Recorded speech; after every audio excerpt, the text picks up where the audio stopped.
Cashflow Diary Podcast, episode 312.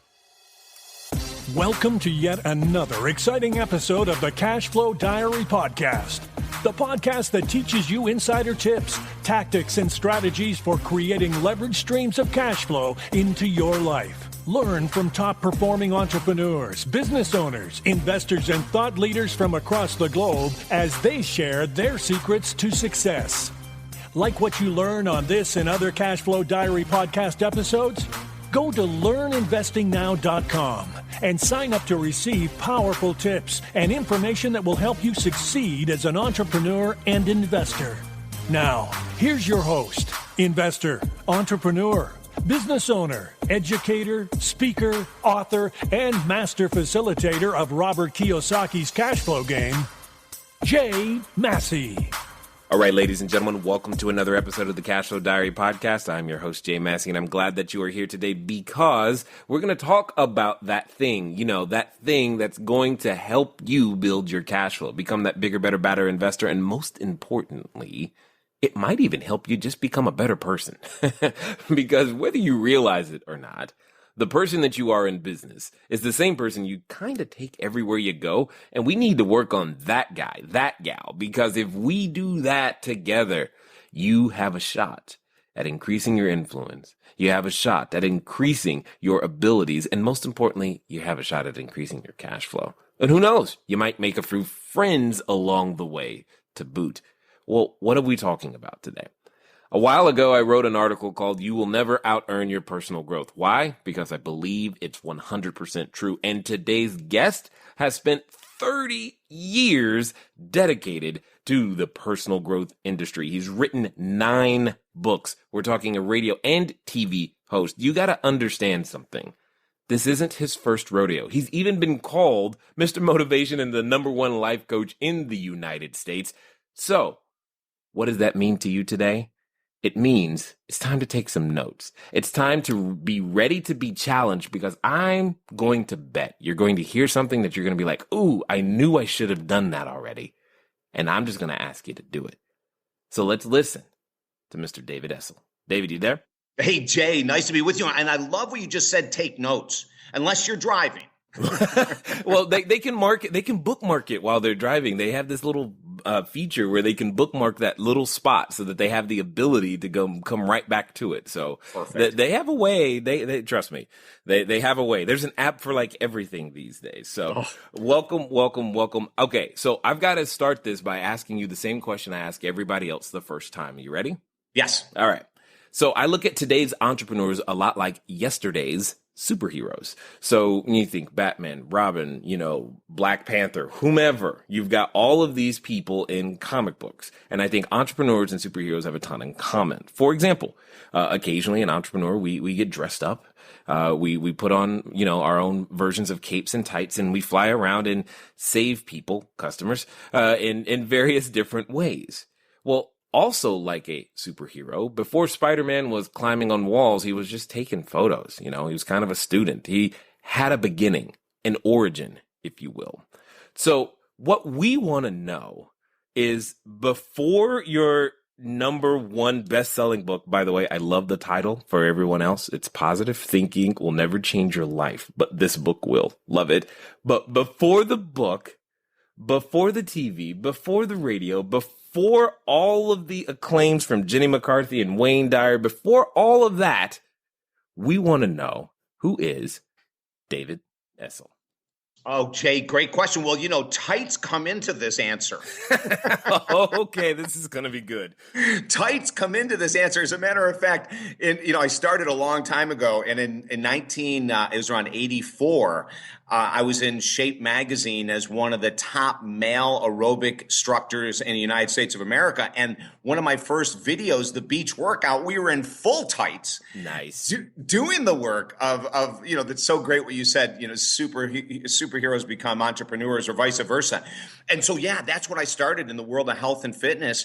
Transferred when I got my master's degree in sports psychology. I went from the physical work in health and fitness into the psychological work, working with everything from bodybuilders, preparing their mind for their events, basketball, tennis players. And then in 1990, we transferred into what's called the general population, where I went into the world of counseling and coaching combined. But it all started in tights, Jay. How tight were they? No, don't Oh, answer that. they But were as tight as skin. yeah, yep. You could not separate. And back then, that was normal. I mean, there weren't a lot of guys. There was this guy Gilad from ESPN. There was myself. There was just a handful of guys in the early 80s that were leading the charge in the world of fitness through group exercise classes. And then, of course, over the years, it's exploded. You have guys doing spin classes and step classes and all that kind of stuff. But we dressed in those super tight tights, skin tight tights. Yeah, I bet you right now you're probably glad that YouTube wasn't around. Well, it's funny. There's a couple of videos out there still of our exercise videos that we get comments on a regular basis. It's quite hilarious. I will say that I'm glad I graduated out of that. I don't think that that attire would be accepted in the work I do today. Let's hope it doesn't make a comeback. So, when we were talking a little bit before, I was telling you that I'm a proponent of personal growth, and I think that entrepreneurs in general, I mean, many of us, we get these seeds, we get these ideas, we want to make something happen, and we come up with reasons as to why we can't. For example, I know in the world that I live in, people often tell me, Jay, if I had the money, if I had the credit, I would be able to do the real estate. And oftentimes I find it's not really a lack of resources that's the issue. It's not that they don't have money or access to money or credit. It's kind of who they are. And that plays such a big role in the development. So I guess my question is, for those listening to you right now, those who are wanting to become bigger, better, badder business people and investors, take us through your journey, how you became and how you help other people become what ultimately is inside. Well, it's an interesting question. There's two parts of the mind, and people understand these words, but I'm going to define them a little bit to tell you what's blocking us from maximizing our potential. Okay. The conscious and the subconscious mind. So the conscious mind is the mind of intent. I'm going to earn 150,000 this year. I'm going to earn $1 million. I'm going to earn whatever it might be. Or maybe it's going to be in regards to real estate. I'm going to have 15 rentals this year, property rentals. I mean, I'm gonna. So we have all these great ideas and great intentions, and we tell other people we're worthy of it, and we tell other people it's our time. We're going to rock it now because we went to this seminar, because we went to this weekend workshop, because we blah, blah, blah. If we are not acting upon those intentions with 100% energy, that's because there's something much more powerful than the conscious mind, and that's the subconscious mind. The subconscious mind, Jay, runs the show. And how do we know if the conscious mind and the subconscious are in alignment? Is that you do what you say. It's that simple. If you get up and you've been procrastinating and saying, I'm going to make that first rental investment, I'm going to invest in X, I'm going to invest in Y, I'm going to invest in a business coach, I'm going to invest in something else, and you haven't done it, that's because there is no alignment between the conscious and subconscious mind.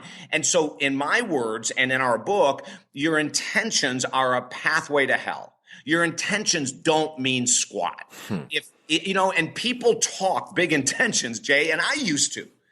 How this is going to be my year, and I'm going to follow this guru, and I'm going to do this, and then at the end of 12 months, we haven't done very much at all. And why is that? So here we get into the definition of the subconscious. The subconscious is running the show, and its only concern is for you to continue to live life the way you are right now. It doesn't know the difference between good, bad, rich, poor, healthy, unhealthy. It doesn't know anything except for this, that it wants you to keep in this box, in this safety zone. Now, if you're a risk taker and you've been doing it for years, and when you say you're going to write the book, you actually go out and hire someone, or you start writing it, then that's a sign that both your conscious and subconscious mind are in alignment. But if you're the other type of person that's been talking for weeks or months or years how you're going to start this small-time business, or you're going to start investing, and you're going to start day trading, and you're going to start doing these things, but you're not doing it, that's because the subconscious is trying to keep you in this box so you don't rattle it, you don't lose, you're not going to risk because you're not going to lose. And what we want to do for all of our listeners is we want to help them get the intention, the conscious mind, lined up with the subconscious mind, and that's where people rock it. Interesting. Okay, but I have a question then. You said you want to get the conscious mind in line with the subconscious mind, but wouldn't you want wouldn't it be the other way? The subconscious in line with the conscious? Well, the alignment, what am I? you know what? And you're correct. The alignment is what we're looking for. And okay. what we want is that they are both going down the same path. That path. Now, here's something else interesting, Jay. Okay. The subconscious mind is formed between the ages of 1 and 18. So, like, I was raised in a very conservative. Hold on. For some people, they just realize it's too late. So I understand that. So be gentle from this point forward, but I'm listening. Amen, brother. So, I was raised in this extremely conservative household, lower middle class household. My dad was an accountant. My mom was a secretary at a school. And, everything was very frugal. Everything was by the book, pro and con list, the whole 9 yards. So I came out without any training whatsoever in what it's like to be an entrepreneur. But the thing I came out with was I did not want to live like that. Right. It doesn't mean that my mom and dad were wrong. It's just that to me, that was boring as hell, Jay. I had one job my whole life. I got out of college. I had a job for 6 months and then I went out on my own. Nice. I couldn't handle it. I couldn't handle reporting to someone else. Now, my dad did it for 50 something years, 60 years, and he was happy as could be. But let's say this. Let's say that you're not me and you were raised in a conservative household and your parents wanted you to get a good job, wherever that good job was, and just be quiet, shut up, do your work, and get a paycheck. But there's an internal part of you that wants something bigger. Mm-hmm. The problem is that from 0 to 18, it was drilled into your brain security. Well, you and I, Jay, know there's no such thing these days. Right. But it was so for us to go outside of that means we have to shatter the subconscious mindset that's all about security. And we need to learn how to become an entrepreneur, which is a huge jump for most of us. Now, if you were raised in an entrepreneurial household, like T. Harv Eker is a friend of mine. You're familiar with Harv Eker? I am. Okay. So if you read his book when it came out, or whenever someone would read it, Secrets of the Millionaire Mind, he was raised in an entrepreneurial household, but his dad didn't have good money-making skills. So money management skills, I should say. So Harv had the drive to become an entrepreneur, but he also had his dad's lack of money management. So his dad would make a ton of money. They would party, lack of better word. They would have a great time. They would buy things. And then all of a sudden there'd be 6 months with no income coming in. And then every penny had to be saved. And they would go into the down under when it comes to spending money. Well, Harv repeated his dad's work. He came out as an entrepreneur, but he had no money management. So he did the whole roller coaster of his dad. And what Harv had to do, and I've got a great story in my book of how Harv changed my life. What Harv had to do is that he had to learn how to corral that entrepreneurial spirit with smart money management skills. Got it. Now, there's something that you said that I think it is something that many people have experienced. I know I myself have experienced because yes, I too was told to go to school, get good grades, get a job, and I was supposed to be like a computer guy, math or science in some way because those things came natural to me, but they were boring and didn't want to do it, so something else had to happen. And I think a lot of people are experiencing and can probably relate to that until one day something shatters the mindset, i.e. they lose their job or a family emergency or something comes in from outside, out of their control that shakes it up, that forces them to actually consider something different or go, well, maybe everything that I thought was true isn't true. Is that what you're really talking about? Yeah, it can be that, or it can be burnout. I see. We get to a place, like that's what happened with me. I mean, even though I only lasted 6 months. Burnout in 6 months. He's like, it was a very short wick. Got it. Jay, I was burned out at week 2. The fact that I made it 6 months was the miracle. Got it. But, burnout is a great example, like overeating, over drinking, over smoking, watching too much television, overspending, all these things we use to avoid the reality that we are unsettled, unfulfilled, in an unloving, lovable position. All of these things come together to give people an opportunity to change. And what I found with most entrepreneurs is that that's how they get into become entrepreneurs. Most entrepreneurs aren't born in entrepreneurial families. Right. They try to fit in. Bless our hearts. We try to fit in. We try to do what's right in the eyes of society, our family, etc. But eventually the burden is too intense. We've got to crack the shell, go out on our own, and to find out that we are outrageously creative beings that need to leave our mark in this world. And there's the walk of the entrepreneur. Yeah. I can relate to that. My wife would say the same thing. She used to tell me back when I had a job that, I would rather you not have a job and us be homeless than you have a job because you are horrible to live with. I'm like, thanks, darling. But Jay, that is so true. So let's say this with our listeners, those people that are on the fence and they want to risk and they want to grow and they want to start a business at some point, talk to your friends. Have you changed in the last 6 months, or your partner, or year, or 2 years? Have you gotten more negative? Do you gossip more? Are you more down on the economy or the administration? Are you complaining instead of doing something? Like, that would be a sign to me that it's time to jump, that it's time to risk. Steve Harvey has this amazing video on YouTube, and I just saw, I don't know when it came out. It hasn't been out that long, but his theory is to jump. And, and his whole philosophy in life has been that, when you jump and you have your parachute, there are going to be many jumps that it will not open. Mm-hmm. And you will hit land and you will bounce and you'll hit a rock and you'll bounce again.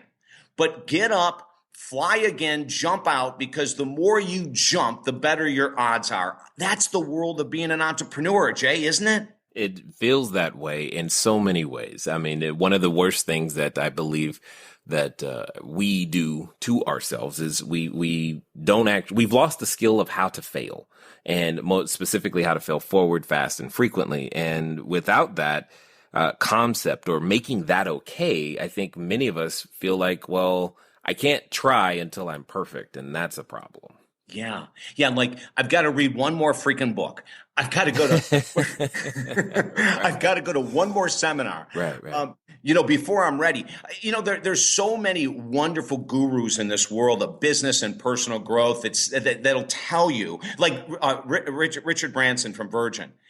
He always says that whenever there's an opportunity that is too good to pass up, but you don't know how to do it, take it and learn along the way. Yep, that's exactly how I operate. Drive some people nuts. I tell people all the time, I'm a fire, then aim, fire again, then aim, and then get ready, kind of guy. So they just learn to deal with it. So it is what it is. It is what it is. Now, but I have a question. How does one, because we've definitely diagnosed, we've recognized it. There are probably some people right now driving, listening, going, man, that's me. How do they fix it? Well, this is the part that is the uncomfortable that becomes comfortable down the road. And that is this. What we've found in our work is that when an individual wants to radically change their existence with their money, and we're going to stay with money, they really want to have this unbelievable lifestyle where that they have time and money to enjoy a large amount of money that they want to make, is that they have to create a list. And now it's not action steps, Jay, and this is where it gets really important. They've got to create a list of steps they take on a daily basis that are uncomfortable in order to change. And let me go back to the conscious, subconscious mind. So the conscious mind is listening right now saying, yeah, that's me, and I'm an entrepreneur, and I'm different than my family, and I want to make a mark, and I want to make money, and that's all good intentions. Good for us for having those intentions. The subconscious mind, though, is in control because we haven't done anything different in 6 months or a year or 10 years or 20 years. So we know that the conscious mind is not in control. The subconscious is. The only way to flip the subconscious mind into becoming a risk-taking entrepreneur machine is to do what you would rather not do relating business and money every day. Now, in our work, what we found is that it takes about 365 days of a committed effort in order to align the conscious mind intent that I want to be a successful entrepreneur with the subconscious mind dragging its heels the whole way saying, let's play it safe. if we do what we would rather not, 5 days a week for 365 days, at the end of that year, you will be a radically changed man and woman in every area of your existence. Gee, just 365 days? And if we live to be 80 or 90, Jay, and I get that response all the time. If we live to be 80 or 90, are you not willing to commit 365 days in a row to get what you really want? Are you not willing to do that? Oh, well, I am. I know. It's a rhetorical question. But what I'm thinking about though is that because I know somebody just said to themselves, and before they stop listening, I got to say this to you because they can't. They're thinking, but Dave, I can barely keep a New Year's resolution past the second week of January. I know. So let me tell you the Harv Eker story. When his book first came out, as you had mentioned, I've hosted a radio show for 26 years. When a New York Times bestselling book, Secrets of the Millionaire Mind, came out, I had him on immediately. And we bonded. We got along great. Our energy was similar, and we had so much fun. And during the interview, Jay, I kept saying, Harv, I want you to be my business coach. And this is when I was on XM radio. And he kept deflecting me. He kept deflecting, either saying, well, let's talk about that later. And so I bugged him so much, he finally, on the air, he said, okay. So we get off the air, and I said, okay, listen, I just want to hire you for, 3 months or 6 months. And Harv was laughing, and he goes, oh my God, David, listen, I'll give you one session. That's all it's going to take. I'm going to tell you exactly what you need to hear. So we had our session, and the very first thing he said is, what's your goal? I said, I want to double my income. How soon? In 12 months. What's your current income? And I told him, and he goes, holy crap, that's a huge goal. I said, are you saying I can't do it? He goes, no. He goes, I'm just saying this is going to take a lot of effort. So I go, I'm willing to do it. And he goes, okay, the year before, what was your goal? I said, it's been the same thing for a couple years. Now that's a red flag, Jay. Right. If you have the same financial goal for a number of years, that's a red flag. And that's what he said to me. He goes, okay, we already have a red flag. I said, what do you mean? He goes, are you willing to do whatever it takes for as long as it takes to accomplish that goal? I said, hell yeah, I'm a motivational speaker. Come on. And he said, did you do it last year? I said, yes, I did. And he goes, David Essel, you're in denial. And there was the silence just that you and I had, Jay. And I came back. I said, what do you mean I'm in denial? He said, if you would have done everything it takes for as long as it takes in the last 365 days, you would have doubled your income already, and you wouldn't be on the phone with me. So, number one, David, get out of denial. Number two, did you work 365 days in a row last year? No. No. Right. Why not? Well, aren't you supposed to have time off? He said, if you want to accomplish that kind of a goal, hell no. Are you serious, David Essel? But I said, yes. He said, well, you haven't been. Jay, this is the way my coaching session with Harv Eker went. Mm-hmm. It was mind-blowing, And so me, I'm going to talk about me. Maybe some of your listeners will understand this. I was talking a great game. I was making good money. I wanted to make great money, but I wasn't willing to do what it took to make great money. And before the end of the call, he goes, okay, what do you think the first step you have to do is? I go, commit 365 days in a row, work every day for 1 year. He goes, good. What's your second thing you got to do? And I was stumped. And I said, okay, Harv, you're the expert. Tell me. He goes, who's your business coach? I said, I haven't had one in 3 years. How come? So I go, Harv, I don't have an answer. He goes, you're right, because any answer would be an excuse. So this is what you do. You get a business coach today. You hire them and bring them on, and you work for 365 days in a row, and you will accomplish your goal. And Jay Massey, he was right. Right. And I did. But this is where the intention gets screwed up with the subconscious. My intention was so wonderful and big and broad and incredible, and it made me feel good to think about it, to write about it, my freaking affirmations and everything else I was doing, right. My vision boards and God knows what else, but I wasn't doing the work. And once I really committed and hired the coach and worked for 365 days, oh my Lord, did the heavens open up. I like the way you say that.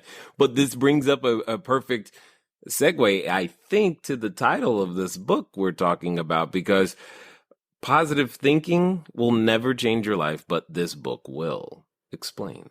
Yeah. Well, for 30 years, I've been in the business. In 1996, I had this outrageous I'll say this teaching experience with one of the most incredible personal growth gurus who ever walked the earth. He's no longer with us, but he was the founder of Transcendental Meditation. To me, Transcendental Meditation, or TM, is the most effective form of meditation out there for me. There's millions of forms. It is by far the most widely studied form of meditation. And the guy's name was Maharishi Mahesh Yogi. He, in 1 hour interview on my radio show, he opened me up once again to denial, Jay. I'm finding a pattern. and he had said to me, he was, talking to me about goals and everything. And one goal I did not share with him on the air was for 20 years, I was trying to get out of my addiction and dependency on alcohol. And in my dependency on alcohol, I'm doing all this work. I'm writing books. I'm traveling the world as an inspirational speaker. I'm hosting radio shows, but I am dependent on alcohol. And I had justified it because that's what successful people do at the end of the day. That's what successful people do when they travel. We drink really good wine. It's a way to bond. It's all this kind of crap. And in this 1 hour interview, he asked me to evolve and to look in the mirror and to call myself out. Now, here's where the positive thinking comes into play. For 20 years before 1996, when I did that interview, I had woken up every day, Jay, and I had said this little mantra, this affirmation: I'm a child of God, healthy, happy, and sober today. I had said that affirmation for 20 years. I had been addicted and dependent on alcohol for 20 years. That is no different than someone waking up and saying, I am earning $1 million a year, or I have houses in Fiji, or some other crap that we feed ourselves because we learn them from personal growth business workshops, for God's sake, but they don't work. And so in that realm, in 1996, I shattered all my old teaching techniques. I took on a new form of David Essel. And then last year, I got fed up, Jay, with clients coming in, Skyping me for sessions, calling me for sessions, and saying, David, I've been doing these affirmations and vision boards and nothing's working. And finally, I just said, you know what? I got to write a book to dispel the myth of positive thinking. What you believe, you cannot necessarily achieve. Thoughts don't pop into things when we're talking about earning millions of dollars. And, and some of the people that say these quotes are friends of mine. I understand. Right? But they're wrong. And when I say they're wrong, is like, The Secret and the Law of Attraction. Those books are fabulous and fun to read, and they hold about 20% truth. So about what we've found in 30 years, about 20% of someone's massive success will be related to the way they think. 80% of their massive success will be related to their willingness to get uncomfortable at least 5 days a week for a year. That is the secret success formula of entrepreneurs, of bodybuilders. Jay, I still interview bodybuilders on my radio show, and I interview doctors. These people got to where they are by doing what they didn't want to do. Usain Bolt in the Olympics this year, the great sprinter from Jamaica, who, right. 80% of the world loves him and 20% just aren't awake. But, they did this little 3-minute interview, Jay, with him. And do you know, throughout the whole interview, he spent half of the time talking about how he hated training and how he hated getting up in the morning and how he hated his coach for forcing him to work out like he did. And they said to him, well, you hate all that, but what about the Olympics? He goes, oh my, this is glory. He said, this is the gravy. He goes, this is why I do all that hard work, but I still don't like that hard work. Right. See, that could be the mindset of the entrepreneur. If you want the gold, the riches. Now, I'm not saying you have to do work you don't like to do. Like, I wouldn't sell something I don't believe in. I wouldn't do real estate if I didn't love real estate. I wouldn't get into commodities or day trading if I didn't enjoy it. I really believe I want to enjoy the work I'm doing.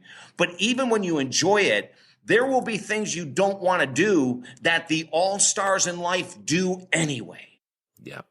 And what's interesting about that is that the thought process of doing those things somehow gets confused with, well, if I'm going to be an entrepreneur, I should be able to have fun with everything that I'm doing, or I shouldn't have to do the things that I don't enjoy anymore. So I don't have to do them. And this isn't working out for me because it's not, quote unquote, fun all the time. have you noticed that on the way to where you want to go, there are things called obstacles. There are things that are in the way. There's job descriptions and responsibilities that you didn't even know that you were going to have to tackle.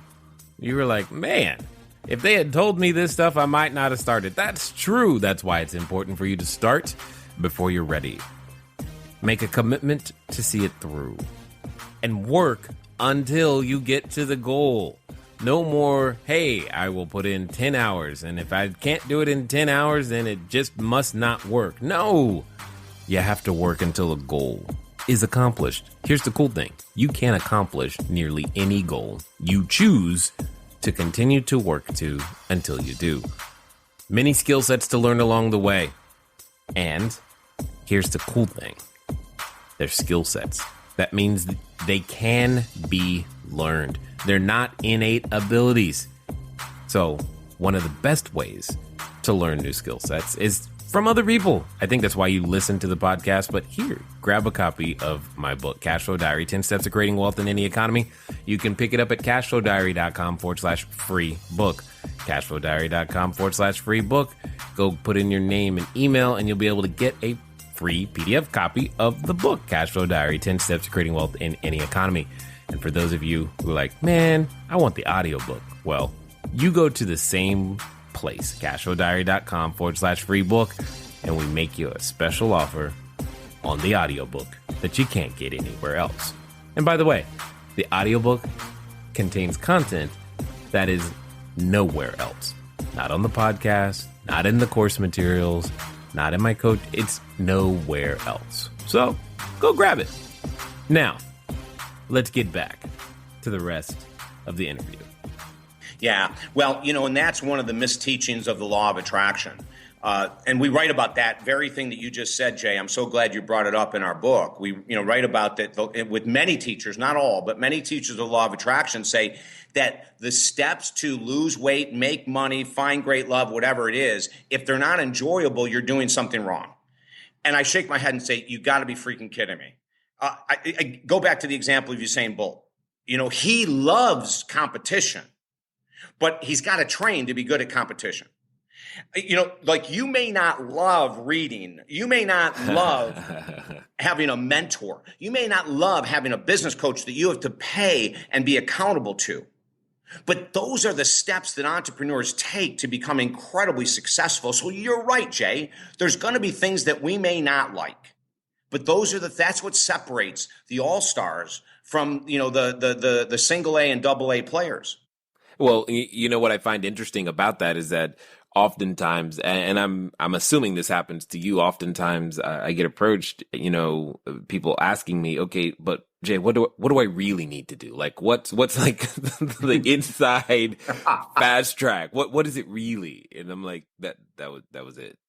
I just said, did we not just say that? So I have to ask you for them. So Dave, what do I really need to do? You know what? You need to get comfortable with risk, and you need to let go of the end result. Like if I would think of two real keys that entrepreneurs, all the entrepreneurs that I've worked with, who I've trained under, who I've interviewed, is that they're doing it because they really truly enjoy, the process of the involvement of whatever field they're in to make their money, to make their mark, to leave their legacy. But they really are letting go of the end result. In other words, people who play the stock market, I have many clients that play the stock market, and one of the things I teach them all is how to live a less stressed life at the end of the day. Goodness gracious, you are a miracle worker. Yeah, it's tough, Jay. It is. It's really hard. But when we can do this work with incredible intensity and begin to let go of everything having to work out our way, then we don't take the failures or the losses with such heavy hearts, and we look at our successes and we appreciate them, but we don't get hung up there either. It's walking that tightrope. Oh, this is good. This is good because, see, I know there's someone right now who is listening that's approached an investor and been told no. Someone who's written an offer and they said no. Someone who was in the middle of a transaction. Their hopes were up. They were doing the due diligence, all this other stuff, and then something came up and it fell apart at the last second. A buyer backed out, what have you. How do they do what you just said specifically as it relates to separating that themselves from that end result. Love it. Love it. So this is what I do. I have my clients write down everything they did well for that transaction. Huh. I have them applaud themselves for all the detail work, everything they did, the dotted I's, crossed T's, everything they did well. I want them to look at it and I want them to feel appreciative. Then I want them to get gut-wrenchingly honest and say, what did I drop? What did I not do? What did I say I was going to do, but I didn't? If there was a deadline to meet and I let my client pass the first deadline, then guess what? I set him up on a subconscious level to know it's okay to miss deadlines. I can't do that in the future. So we look at both sides of the equation, Jay, and we look at what we did well. We looked at the errors and the mistakes because there's always something we could do better. And then we go, awesome. Look at what we just learned. Let's apply it in the next deal. Are you ready? Let's go. Yeah, I like that. See, and that's akin to what I was talking about earlier, is that the skill set of learning how to fail forward is it's not there. And I do find, however, that like athletes and musicians, they still possess that because they've experienced practice and having to practice and getting the note wrong and missing the starting gun and tripping over the hurdle or losing the game and getting back up and doing it again. But yet, not everybody's been an athlete. Not everybody's been a musician. So I guess my question becomes is how do we make that part of our everyday existence so that it doesn't feel so devastating? Jay, this is where, a professional consultant, a business coach, a mastermind group, which I love mastermind groups. This is where we need the ongoing outside assistance, someone to come to. In my book, I write a story about my business coach, Marlene, who I've had ever since Harv introduced me 2 years ago, 7-8 years ago, I think it is. And what happened one time was that I had invested, this is only about 2 years ago, I had invested a huge amount of money into this marketing opportunity, and we knew it was a go. We knew it was going to bring in a ton of business. We did all of our research. We brought in teams of people that were smarter than me, a lot smarter than me. And everyone said go. So I made the investment, and 6 months into the investment, we had not recouped a penny. And at the end of a year, we recouped $1,000 of this massive freaking investment. So 6 months into it, I am sweating bullets. And I'm saying to Marlene, you know what? I am so scared. I am so nervous. I don't know what the hell to do. That was a huge part of our income, our savings, our investments. It's like, I can't believe I did this. I can't believe I invested all this. And she said, whoa, slow down. She said, there's one other client that I work with that you know very well. You guys are friends, and you guys have allowed me to cross-pollinate. You guys have allowed me to share each other's stories. And she said, David, he makes quite a bit more than you. And I just got off the phone with him, and he's in the identical same situation. At the time that you made your massive investment 6 months ago, he made his, and he has recouped nothing. Jay, in that story, my heart calmed down because the person that she was talking about is someone I have the most respect for as an entrepreneur. And to know that we were in the same situation, that couldn't have happened if I didn't have her as my coach. Yeah, right. So that's why I encourage people, in the book, we say 1,000 times, go to workshops, read books, but most importantly, hire someone to work with you every week for a year. That's where you're going to see the dramatic change in your ability to handle stress, handle rejection, and also handle success. Indeed. And what's interesting about what you just said is that I'm willing to bet not only are you better at picking, you're also now able to handle the ebbs and flows, because I think that's also there's so much of that's part of everybody's journey, is like what we considered to be massive and like right now, you take my 5-year-old son, if I remove his Hot Wheels away, the world is over. Right? Right. It's Hot Wheels at the end of the day. But to him, oh no, it's like, oh no, everything is done, and we can still be that same way. We just redefined what our little Hot Wheel is really what ends up happening. Absolutely. Do we have time to tell the Ray Higdon story? Let's go for it. Okay. So what we're talking here about an amazing entrepreneur. For people that have never heard him, Google him. He's just incredible. In 2009, at the end of the crash, the real estate crash, Ray contacted me and he asked me to meet him for lunch. We only live about an hour apart. So we met for lunch and he shared with me and he said, "You're not going to believe this, David. I've just lost my shirt. I lost everything. My house is going, they're taking my house. It's going into foreclosure. I'm a single dad. I've got 2 little boys. I really don't know what the hell to do." At the end of the lunch, Jay, I really had nothing to tell him other than this. You are an incredible salesperson. You are really grounded in reality. Find something you believe in to sell, Ray, and you're going to blow away your success in real estate. That's all I can tell you. Go. And that's the only advice I had for him, because he's got great energy. He is a great salesperson. Those are 2 things. And I really liked him, so he went on his way and I didn't hear from him. And all of a sudden, about 3 years later, I saw something online that he was involved with some kind of huge gift from this network marketing company he was with. And so I contacted him again and I found out that his story, which he writes in my book in much more detail than I'm going to tell you. After our meeting, he went and he picked up The Secret and he picked up the Law of Attraction, and he decided that he was going to use the principles in the book that all these other people had used to see checks coming in the mail and all this other crap. And it's in your brain. If you just think correctly and use the phrase "I am" before your affirmation, and if you say it with emotion, well, gosh darn it, checks have to come in the mail. So Ray found that the longer he did those techniques, the worse his financial situation became.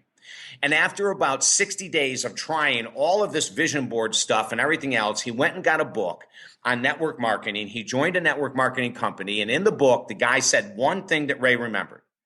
The only thing you need to do is get 20 no's a day and you will become a millionaire.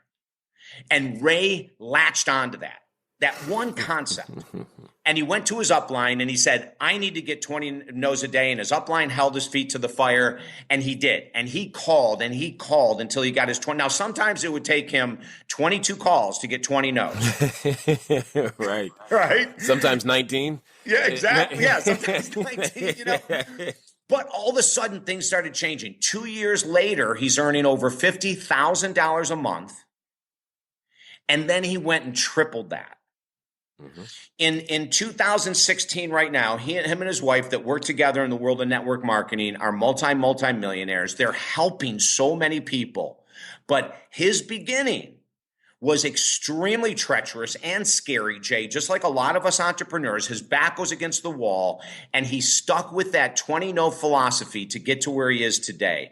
See, that's the mindset of the entrepreneur. Throw out the fairy tales about joining network marketing and becoming a millionaire overnight. Or throw out the fairy tale. Yeah. Of doing what you think you love, but not putting the effort out. Throw out the fairy tale that anyone in their first year of real estate investment can get 15 homes and have an income of X amount of passive income a month. Those things are fairy tales. If it happens, we call it a miracle. Yeah. Now, what's interesting is, in the real estate definition, I was that miracle, because we actually did that. But what I like about what you're saying, though, is it sets the expectation. I mean, but because I get this question a lot. And so I'm going to ask you, because I'm interested in your response. Because I tell people all the time, look, I was fighting for food. I was fighting for something other than, it wasn't nice. It wasn't it'd be nice one day if I could actually get a deal done. It was get a deal done or don't eat. So you have a different energy, a different intent, a different everything. You don't really care at that moment. So, but my question to you is, does one have to lose everything to make it go and work? Well, that's a choice. It's like, does a person have to get 3 DUIs before they get sober? I hope not. But it happens all the time. Right. So that's a great question. Do you have to go and hit a bottom? Well, that's an individual choice, Jay. A bottom is an individual choice. Someone could listen to us today and go, you know what? I'm going to quit being such a lazy butt. Because I tell everyone how much I work. Listen to this. So in 2000, I got into the world of real estate coaching. And from 2000 to 2007 or 8, we had 70 real estate agents a week I coached in the world of business real estate. Oh, wow. Yeah, 70 a week. It was insane. And with all of them, I did the same exercise. I said, listen, before I hire you, pay me for the next group of sessions. Over the next 4 weeks, this is what you're going to do. You're going to record every minute you spend working. Sorry, that's funny. Most people keep telling because they don't know why I'm laughing right now. Okay, well, you and I know this. So, and so they go, for how long? I said, for 4 weeks, every day. You're going to break it down into 15 to 30-minute increments, and you're going to write everything you did. And I'm going to know if you're lying. Because if you said that it took you 30 minutes to make 2 prospecting calls, right, I'm going to ask you to tell me detail to detail how it was 15 minutes with each person. Now, it could be, but the odds are small. Right. If you tell me you spent 4 hours on prospecting calls, oh my God, I want to see the ledger. Yep. I want to see phone numbers and I want to see names. And I might call them. So, I was just being real with them. On average, the real estate agents within the first 30 days of working were putting in 3 hours a day, Jay. Yeah. 3 hours a day. They were claiming 12 hours. Right. But when we put it down on paper, and I would always say to them, why did you get into real estate? And the number one answer is to be able to work when I wanted to. And I said, guess what? That's the exact opposite answer of an entrepreneur who wants to be successful. Well, they were definitely working when they wanted to. They clearly didn't want to. They got that part right. Yes. So, but it took 4 weeks to show them in paper, Jay, that they were pulling the wool over their own eyes, that they were never going to be successful working 3 hours a day. And then we would then all of a sudden reality hit and we would get them into this incredible mode and then they would be outrageously successful. But we needed that documentation on paper so that I could show them what it's going to take to be successful as a real estate agent. It's the same thing with real estate investing. It's the same thing with day trading. It's the same thing with anything. You've got to look at the real hours you're working, not the ones you're making up in your brain. Yes, the brain. Very, very deceiving. We use what we call a daily performance tracker, and we assign point values to it for all of our students so that they can see. And I just let them know, it's like, look, if you're not scoring 20, depending on their life situation, 20, 40, or 80 points a day, you're not going to see anything that's going to make you happy. And since doing this, it's been much, much simpler to help people understand that, look, it's not that the information doesn't work. It's not that real estate doesn't work. It's you that's not working.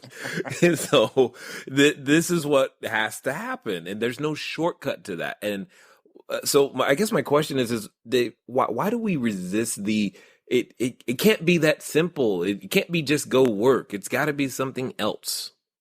Well, there's a definition that we came up with in 1996 that answers the question that you just asked, Jay. And that is, why is it that people aren't willing to do what it takes to become successful or get sober or lose weight or save a relationship or whatever? And in 1996, we found that there was this thing, a definition that we put behind the words human nature. And when I say it, a lot of people laugh when I say it right away, but I'm going to actually be able to prove how this is almost in our DNA. The definition of human nature is our desire to get the most out of life with minimal effort. Yeah, I get that. That's running the show. That's why infomercials that don't do squat for you sell millions and millions of products. Oh, man. Right? I was in the world of infomercials for a number of years in the 80s when I was first starting my thing. And, when Thigh Master came out, now we know physiologically, and anyone with a conscious mind knows that you can't simply put that thing between your legs and look like, some rock star. You can't look like some gorgeous model. You can't look like anything, but Jay, that stuff still sells today. Wow. And, and people without any extra money are spending money on lottery tickets. And that's human nature. Our desire to get the most out of life with minimal effort. Real estate agents, until they work with someone like yourself possibly or someone like me, a lot of people get into the world of real estate so they can set their own hours. It's all about getting the most out of life with minimal effort. And it begins in childhood. And I'm going to go into a little bit of psychology if I can. unless you were born in a highly abusive, addicted, or an incredibly impoverished area of the world, whenever a child cries a certain way, they're fed. Whenever a child cries a different way, their diapers changed. Whenever a child smiles for the first time, it is the most glorious experience. And so kids are used to getting their needs met without effort, right? Mm. And then from a psychological perspective, it all comes crashing down at potty training. And we know through psychological studies, and this is my background, that when a child is used to being wheeled down Saks Fifth Avenue, and all of a sudden they're being pulled out of their thing and they're being told to sit on an ice cold toilet seat and to do what mommy showed you at home, the world is no longer a kind, fun. I don't want to do. Yes, okay, I get it. Right? And then if you want ice cream, you have to finish your peas. And then if you want to play, you have to pick up your room. And then, and all of a sudden, Jay, getting what we want with minimal effort becomes a thing in the past, but in our subconscious, we still want it, which is why we buy the ridiculous books that say manifest wealth effortlessly and blah, blah, blah, blah, blah. Wow. I got it. I get it. I totally understand it. Yet at the same time, we must got to war against that in so many different ways. If we truly want something, because I've also found that sometimes I just didn't really want that thing. Yeah. And sure. That's okay too.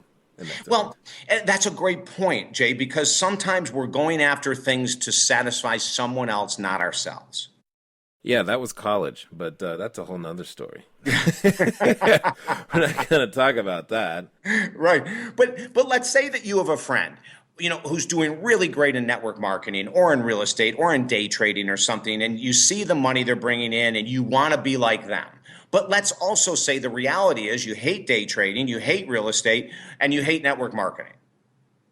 Well, you might jump into these things because of human nature. You think that they're making tons of money because maybe they even said it somewhere that, I used to work 40 hours a week and now I work 20 and make 10 times as much. But what I've found in the world of investing, real estate, and network marketing is that those people, unless it was like a miracle or an experience that you had, where sometimes timing does work.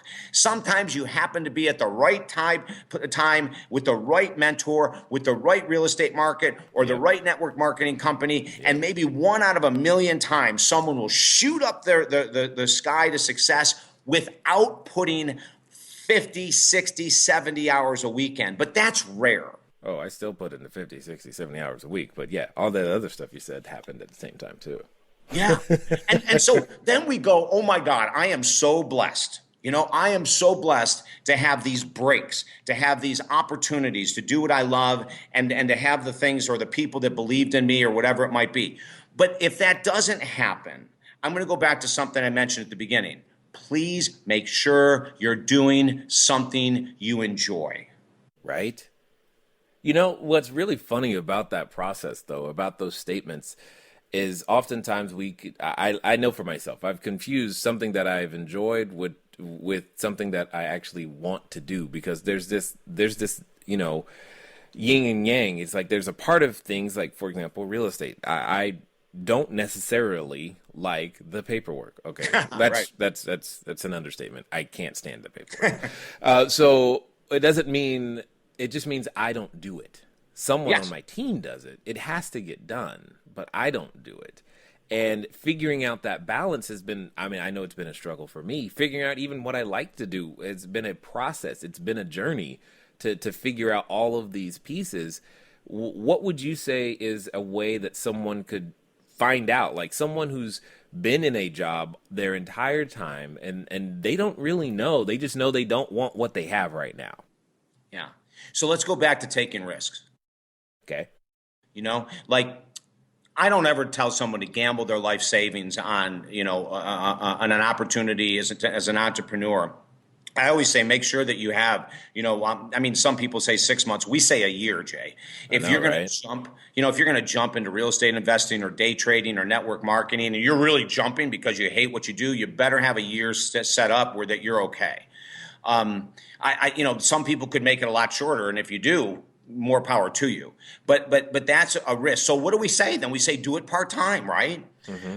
go ahead and I'm going to go back to this again. And I know I sound like a broken record, but get a freaking coach, a mentor. Get someone that is experienced, that's successful. When we train people to become motivational speakers and inspirational speakers, we have manuals, just like you have your work. We have manuals that we take people through to show them how to address the crowd, approach the crowd, how to write a script, how to practice it, blah, blah, blah, all this kind of stuff. Then we have people that'll come to us that for 10 years have tried to become inspirational speakers on their own. And we go, oh my gosh, if it wasn't me, why didn't you hire someone 10 years ago? Right. So for all of our listeners right now, if you're on that fence and you're doing something part-time, even if you're doing something part-time, you need an expert, a consultant. You need someone who's done it, who's successful, that can cut the learning curve short for you. But Dave, I don't have the money for that. Okay. So Jay, you probably know this statistic. Something like 60% of Americans this summer took put $5,000 on a credit card to go on vacation. 60%. That 5%, let's say it's averaging out at 14 to 19% interest, will not be paid off by next year. Yeah, right. Right? So what if you said to the family, hey, Daddy or Mommy is going to do some preparation to kick financial butt in the future. So I know this is going to hurt, but next year we're going on a $1,000 vacation and I'm investing $4,000 monthly into someone to help Daddy or Mommy build a business. $4,000 for the year. So that'd be $300 a month approximately. Right now, I'm just glad you're saying these things and not me. I'm just like, yes, because we can come up with ways. And you're just proving the point. It's not that there isn't a way to get to where you want to go. It's we might not have the willingness to do it. So I've got two things I want to cover, and then we can be done, because I just realized that I could have this conversation with you for a long time. So the book, how can we go find it? Because there's clearly more in there that we need more of. What's going to be the best way for us to get more of what you are out there doing, or finding out how to grab a copy?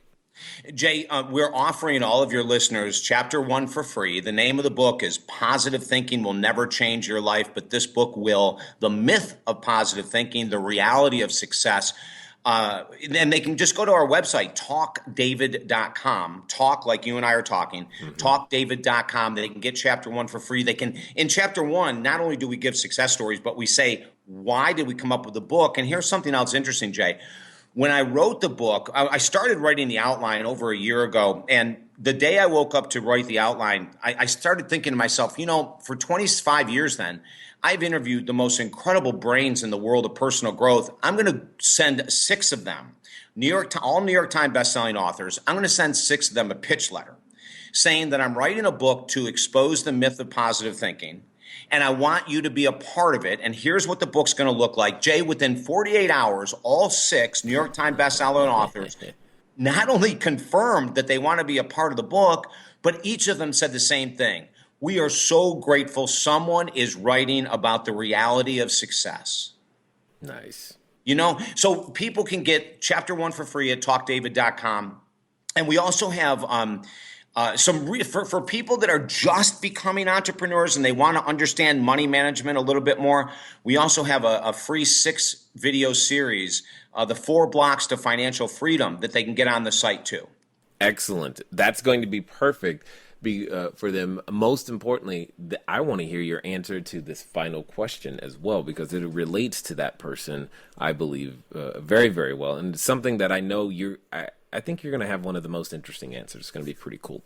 So, right now, there's probably a person who's listened this entire time. They've gotten excited. They're like, oh man, yes, this is great.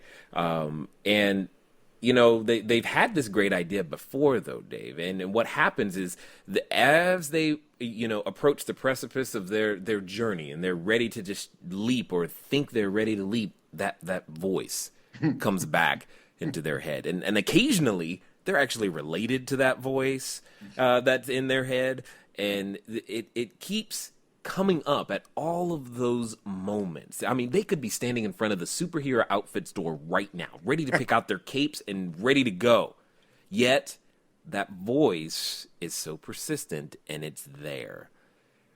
Now, let's pretend for a second that in the next 48 hours that they're going to actually do what you suggest. What would you tell them? Number one is to write down the benefits of making this massive move.